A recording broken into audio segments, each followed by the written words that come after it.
Hey guys, you're welcome to another episode of the you know daily briefing that I'm trying to do. Um, still a lot of things that need to be worked out, but you know we're getting there. I'm just trying to bring up. There we go. Got it.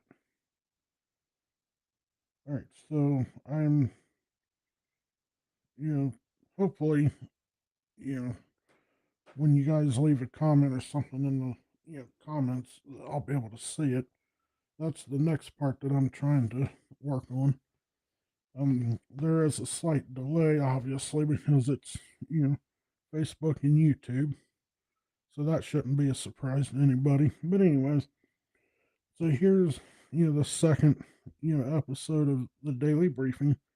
I have a few interesting news items, local, type things for the most part. The first, news bulletin is ICU medical issues recalled due to mislabeled potassium chloride injection bags. Potential risks to patients could include they receive a double dose of potassium. This could lead to hyperkalemia, which may cause muscle weakness, low blood pressure, paralysis, among other conditions. No adverse conditions have been reported as of yet. Ford Motor Company recalls 240,000 SUVs in the U.S. due to improperly secured seatbelt anchor bolts. Models affected are the 2020 to 2021 Ford Lincoln Explorer and the Lincoln Aviator. The issue was discovered on the 5th of November 2024, and that, according to Ford, it poses a potential safety risk if one of these were involved in an accident. On the lighter side of things, Betty White has been honored with a commemorative USPS stamp.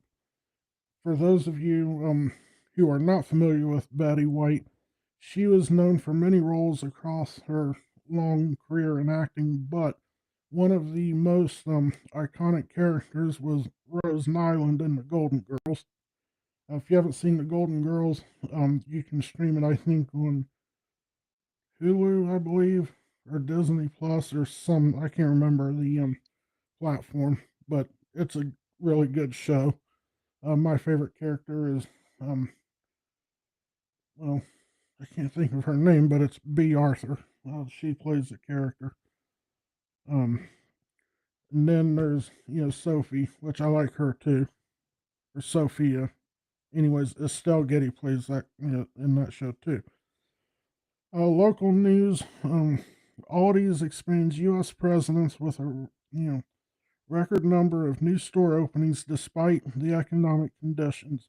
Aldi's is known for its low cost groceries that has been a major plus for them since majority of the Americans are struggling with high cost of groceries. Ohio lawmakers introduced a bill in response to the Ohio Supreme Court's boneless wings ruling. Okay, here's the background on that one. A man ordered boneless wings last summer and he tried to sue due to having significant injuries. The Ohio Supreme Court said that, they denied him a trial by jury and said that he should have expected to see some bone in the boneless wings. That I'm going to follow that one because it could have um, wide reaching consequences. Um, and along the lines of chicken, Ohio poultry farmers are pushing for lawmakers to provide additional funding and vaccines since the beginning of the year. Ohio poultry farmers have eliminated nearly 11 million chickens infected with the avian flu, or the bird flu, as some people would call it. So we'll see what happens, with that one. Now for the local calendar of events. Um, we have Pickaway County has a Special Olympics, powerlifting informational meeting, which is March the 12th from 5 to about 5:30. This meeting is at the Circleville High School. The meeting's open to parents, athletes, and potential volunteers. However, for an athlete to participate, they have to be at least 14 years of age. The Asheville Viking Festival is April 26th and the 27th. You can visit www.ashevilleohvikingfestival.com for more info. That's www.ashevilleohvikingfestival.com for more information. I went a few years ago. Really interesting. A lot of you know, king and queens type stuff. Knights in shining armor, jousting, and if you're any good at it, they got tomahawk throwing, or at least they did when I was there. Um, Today, February 24th, is the Board of Education meeting for the Tays Valley School District. Again, March the 17th is another board meeting. They do those on a monthly basis. March the 14th, Donkey basketball game is going on. Tickets are $8 if you pre-order. Otherwise, they're $10 at the door. March the 24th through the 28th is the spring break for Tays Valley, and then Irish music concert is set for March the 8th from 11 to noon. Seating is first come, first served. If you want to reserve a spot, that is, you have to call a phone number at 614-836-3333, and you'll be able to get more information about that as well. So, on the well, fun side of things, for those that may not know, I've done some paranormal investigation, research and things like that previously. We're actually going to start back up doing that, and when that happens, I'll be adding more of that content into the show, and hopefully, I will have my partner in crime on here, every now and then too. But I'm trying to encourage her to kind of not be camera shy, but I can understand to an extent why. So, and obviously the paranormal thing is extremely controversial to some people. For example, you're dealing with speaking with the dead, and some people, and I understand where people are coming from, because there are certain passages in the good book that talks about divination and things like that, but at the same time, the investigative research side of it can help determine if you're dealing with something demonic, and if you are, then there's a whole other process that comes into play, which I could devote a whole show to that in of itself. So anyways, so paranormal and speaking with the dead, you the whole idea of the paranormal and contacting the dead has been around for centuries. We can even go back to, and I would have to look it up, but in the good book in the Old Testament, it talks about where King Saul reached out to the witch of Endor, who knew that it was King Saul, even though he was disguised. And, typically any other person would not have known that it was the king coming to talk to the witch. And as the passage indicates, they brought up, Samuel's mantle, which, I'm not getting into, the religious side of it. I'm just giving you an overview.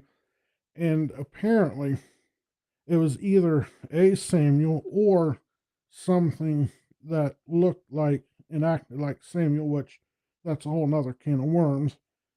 Um, but it's really taken off within the last 25 years, give or take, because Hollywood has picked up on some of these research shows, and they're reality shows, and most of it is a bunch of bull honky or bullshit, depending on what word you want to use. But Hollywood ran with it because Hollywood seen that there was an opportunity for money to be made. And sadly, they're not wrong. Um, so, you've got several shows out there like, um, Taps, Ghost Adventures with Zach Bagans and whoever it is now. You got, um, there's so many different shows, and these are reality shows. Now, the shows that I have a tendency to watch are the ones that are more documentary, historical type. Because, like I said, I think Zach Bagans is pretty much a moron. Trying to do the things that he does, but it's been successful for him. Apparently, he has a haunted museum out in L.A. or something or another. I'm not sure about it. So, you know, a lot of that crap is just made up special effects on TV. Now, I'm not saying that it doesn't happen, but most likely they were doing it for ratings. So, I'm going to share one of my experiences, and I will hopefully get my partner in crime in on this because with her, that's how it all kind of started. So I'm not going to use your names because I still think it's a confidential issue, but that's beside the point. Um, anyways, so a few years ago now, we went to a spiritual shop. Um, not quite a religious type. Well, it is a religious type shop, but it is more for those that are in tune with nature and things like that. The two that run the shop are quite interesting characters, which is not a bad thing. I seem to think of them well enough. Um, anyway, so we got called in to set up a little display, and we brought out some of the equipment that we used, and we had pictures from some of our past events, and we even did a little investigation. Well, then after we got done doing that, come to find out that there's a little girl that hangs out in that shop, and apparently before the shop was built, used to be an old gas station, there,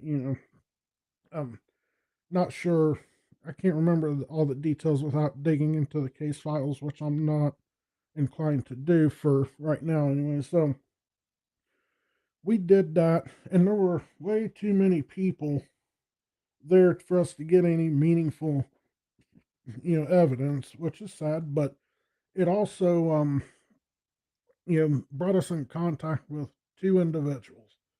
We spoke with these individuals at length after the show was done, or the presentation, and we set up a time to go and do a full investigation.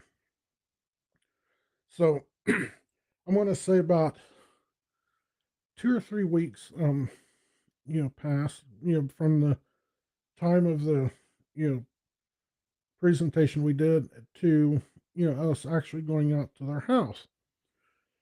Well, during that 2 weeks, kind of started a little bit of preparation work. Didn't do a whole lot of research, which, at the time, it proved to be, important.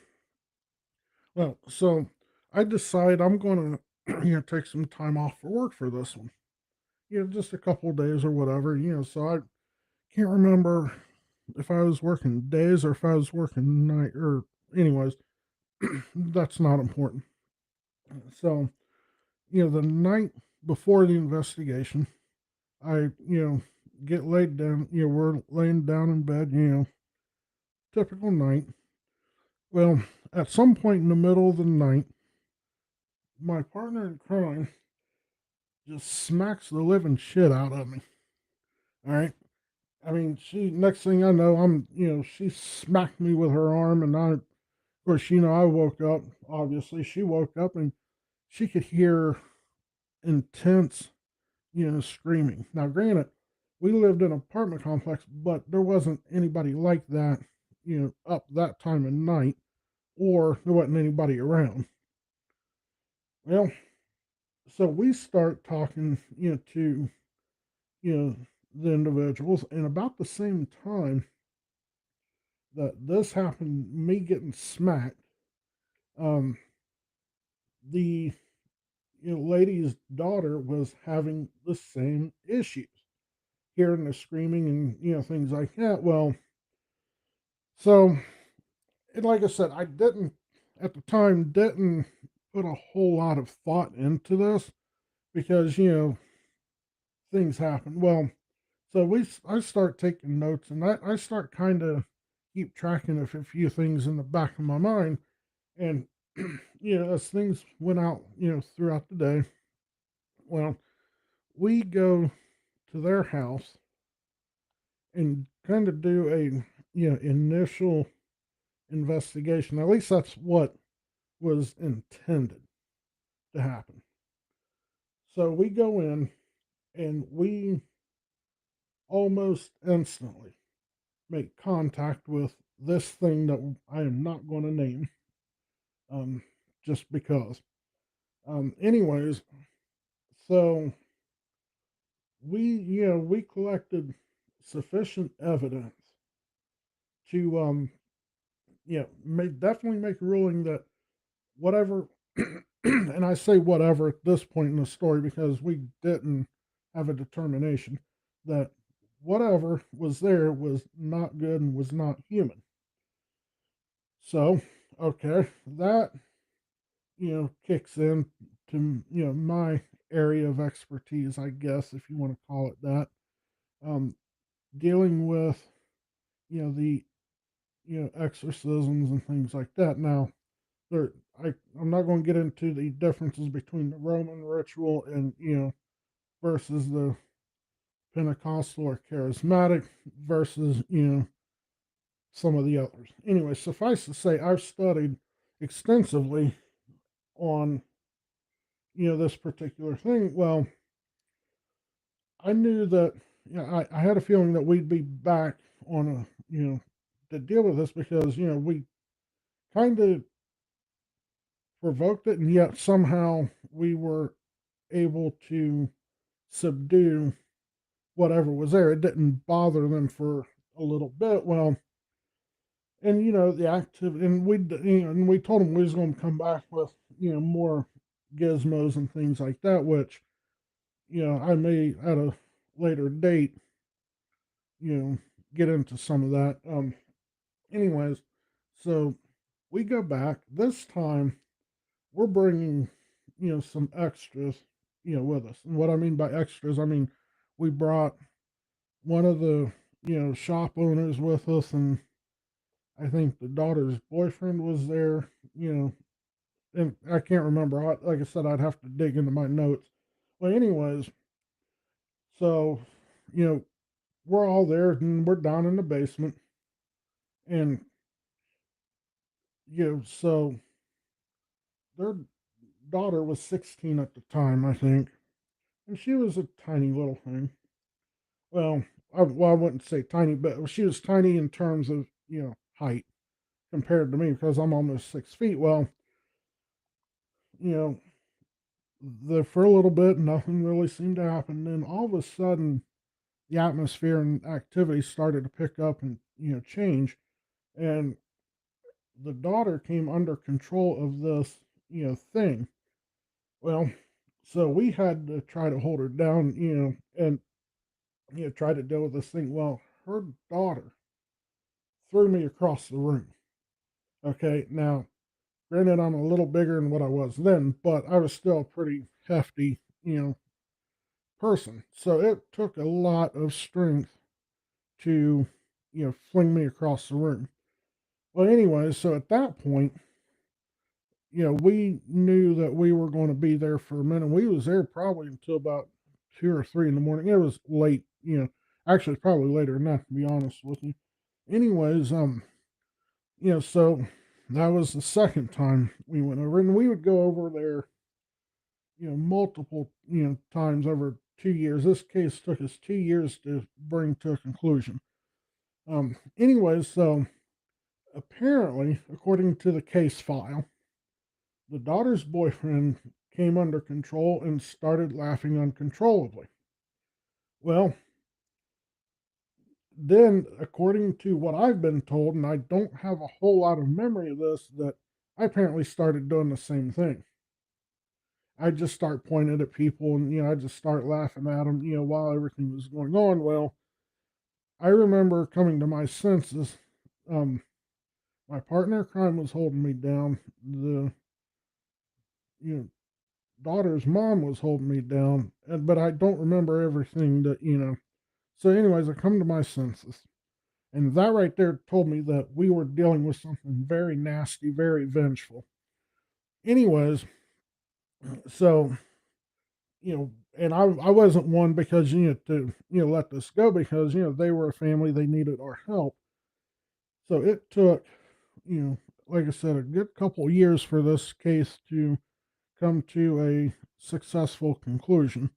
Um, I haven't talked to the family for a hot minute, but I've also learned that now they know how to handle you know these things that are and it's not nearly as bad, or they've figured out how to handle it better. I don't know which one.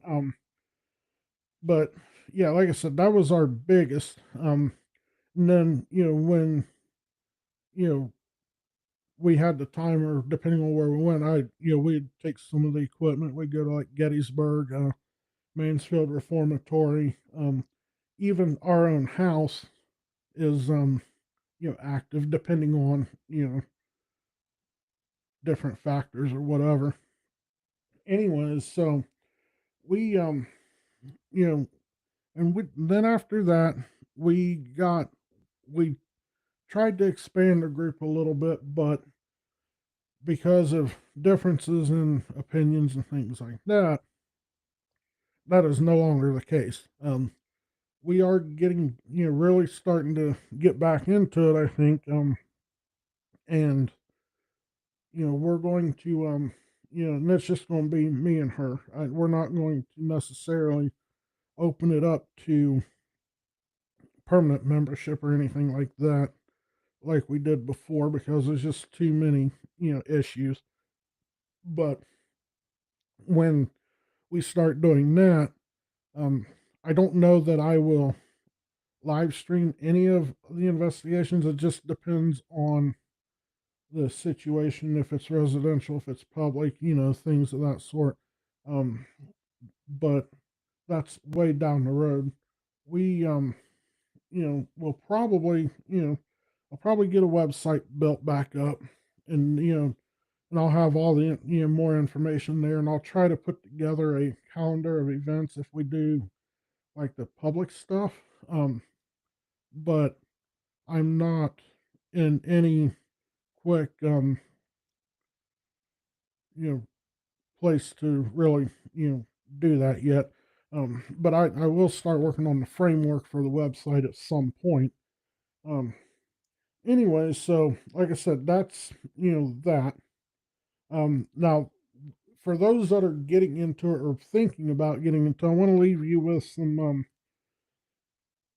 cautionary tales, you know, warning labels, as it were. The first one is, now, and I know this is controversial, but if you're going to use a Ouija board, you better be careful because those can be incredibly dangerous. You can deal with things that you may not be able to get rid of.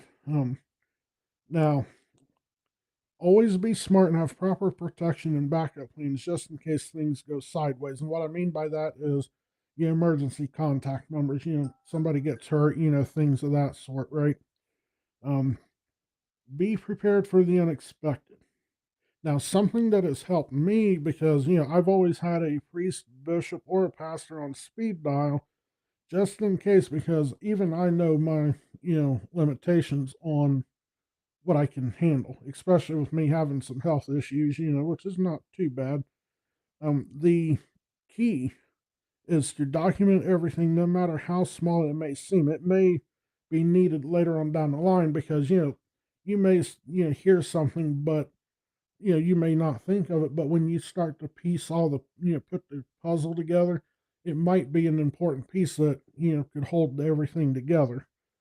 Um, Always trust your gut instinct. If it seems too good to be true, it most likely is. Okay, and the story that I will share with that is we before we go on an investigation, we would vet every client, every potential client, and what we would do is we would have a phone conversation with them.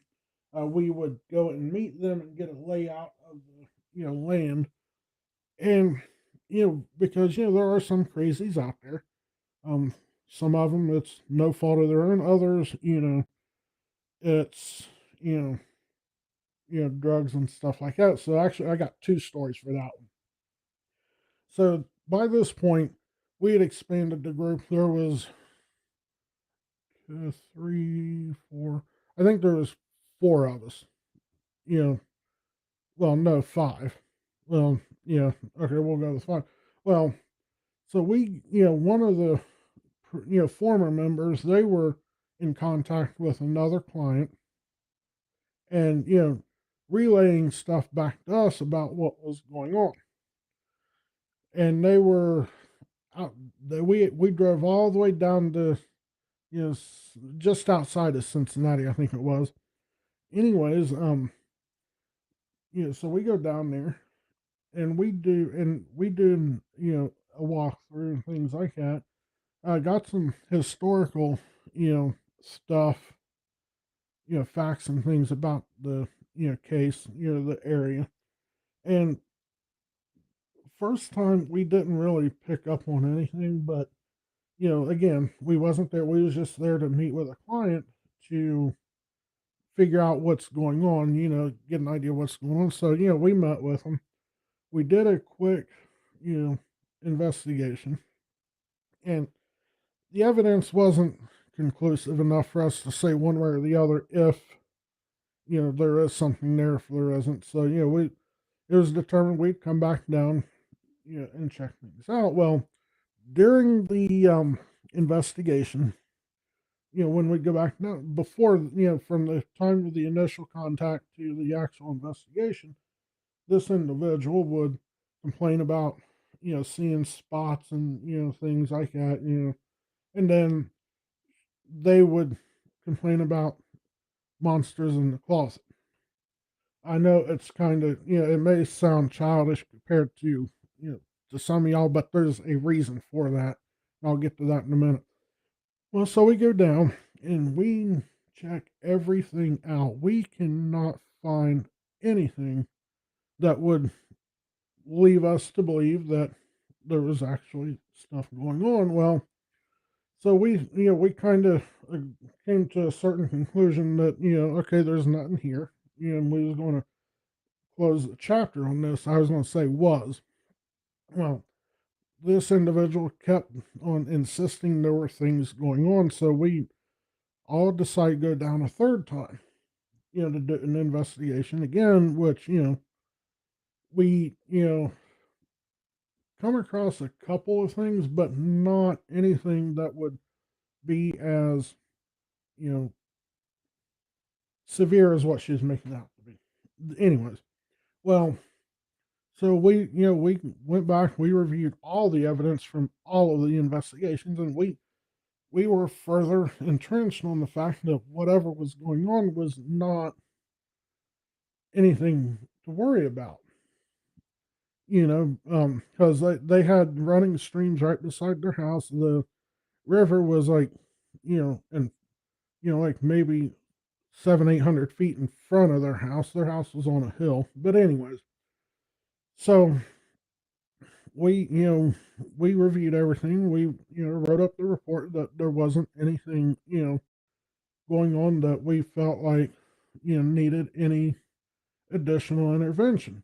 We said if they wanted to, they could contact their local priest, bishop, or pastor, or what have you, and then they could probably handle it well. And we didn't think anything of it. Well, sometime later, the our former member was still in contact with these people. Come to find out that this individual was suffering because they were taking, I believe it was determined to be meth. So the issues and the paranoia was all because of, drug induced, issues.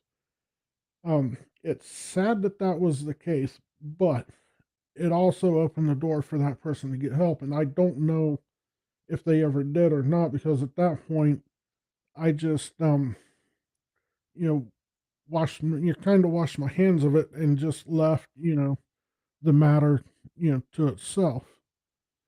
Well, anyways, so and after that, we had another investigation that was there, right on the Ohio River, right before you got into Charleston, West Virginia.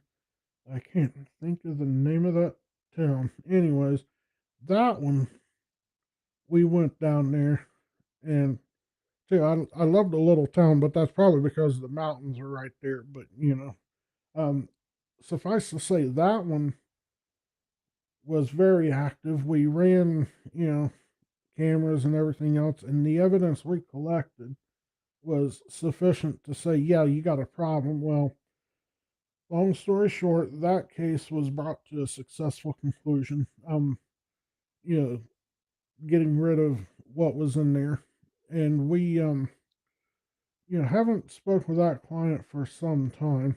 I can't remember the last time now. But that's beside the point. Anyways, so yeah, we did a lot of public stuff, but we started to focus on the